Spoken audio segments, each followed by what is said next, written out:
नियतव्यय त्याच्यामध्ये जवळपास 60% नियतव्यय खर्च झालेला आहे। त्याच्यामुळे वर्ष संपता तो नियतव्यय देखील पूर्णपणे खर्च होईल अशी अपेक्षा आहे। आणि त्यासोबत पुढच्या वर्षी करता आता एक प्रकारे गडचिरोली हा एक इंडस्ट्रियल हब होऊ इच्छितो। मोठ्या प्रमाणात तिथे इन्व्हेस्टमेंटही येते आहे आणि त्याचा विचार करता गडचिरोलीमध्ये आपल्याला नियतव्यय कसा वाढवता येईल अशा प्रकारचा एक थोडा महत्त्वाकांक्षी प्लॅन हा जिल्ह्याच्या वतीने सादर करण्यात आलेला आहे आणि जवळपास 500 कोटी रुपयाचा प्लॅन हा सादर केलेला आहे। माझा प्रयत्न असेल की राज्याच्या नियोजनातून जास्तीत जास्त निधी हा त्या प्लॅन करता उपलब्ध करून द्यायचा। यासोबत गडचिरोलीमध्ये काही जे मेजर प्रोजेक्ट्स आहेत, मग त्या ठिकाणी मेडिकल कॉलेज असेल तर येत्या जूनमध्ये तिथे ॲडमिशन सुरू झाल्या पाहिजेत। जून 2024 मध्ये अशा प्रकारचा आमचा प्रयत्न आहे।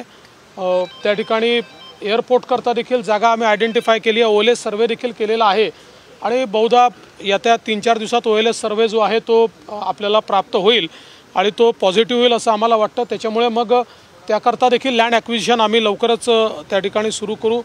काही रस्त्यांचे प्रश्न होते, त्या संदर्भात काही वन विभागाची अडवणूक होती, त्याही संदर्भात चर्चा झाली आहे आणि ती कामं वेगाने कशी करता येतील असा आमचा प्रयत्न आहे। काही विजेच्या संदर्भातले प्रश्न होते ते देखील सोडवण्याचा प्रयत्न आम्ही केलेला आहे।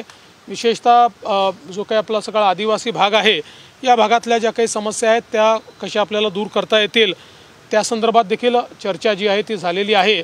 एकूणच गडचिरोलीच्या विकासाच्या दृष्टीने काही महत्त्वाच्या विषयावर आज आम्ही चर्चा केली आहे। कोनसरीचा प्रकल्पाचं लोकार्पण कधीपर्यंत होऊ शकतं काय?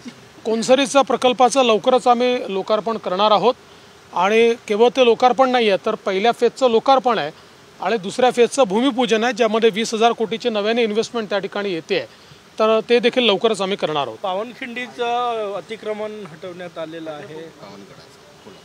असं आहे की ज्या ज्या ठिकाणी अतिक्रमण आहे तिथे टप्प्याटप्प्याने आम्ही हटवणारच आहोत। या ज्या काही ऐतिहासिक आपल्या जागा आहेत किंवा महत्त्वाच्या जागा आहेत, काही धार्मिक महत्त्वाच्या आहेत, काही ऐतिहासिक महत्त्वाच्या आहेत, अशा सगळ्या जागांवर जर कुठेही अशा प्रकारचं अतिक्रमण असेल तर ते टप्प्याटप्प्याने हटवण्यातच येईल।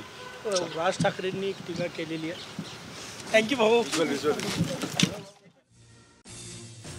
आपण बघतोय की गडचिरोलीमध्ये विकासाच्या दृष्टीने काही महत्त्वाचे प्रकल्प जे आहेत हे आता पुढच्या काळामध्ये येणाऱ्या काळामध्ये आपण करतो आहोत अशा पद्धतीचं विधान हे उपमुख्यमंत्री देवेंद्र फडणवीसांनी केलेलं आहे।